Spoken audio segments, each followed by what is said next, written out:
అమిత్ షా రూపంలో BJP RSS యొక్క విధానం మొన్న పార్లమెంట్లో కనబడ్డది.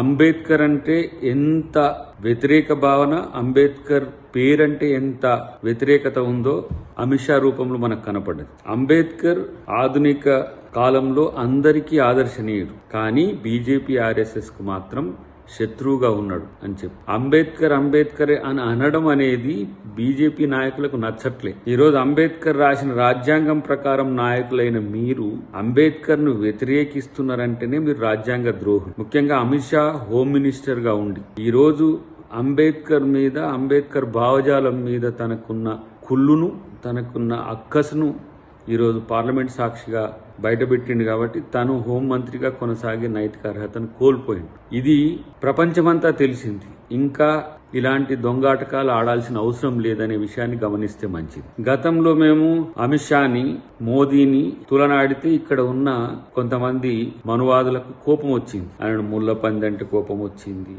వాళ్ళు రాజ్యాంగ వ్యతిరేకులంటే కోపం వచ్చింది. దాన్ని ఇతరాత్ర అంశాలకు మలిచి అందరూ మోదీ, అమిత్ షాను, బీజేపీని వ్యతిరేకించిన వాళ్ళందరూ కూడా దేశద్రోహులు లేదంటే హిందూ వ్యతిరేకులు.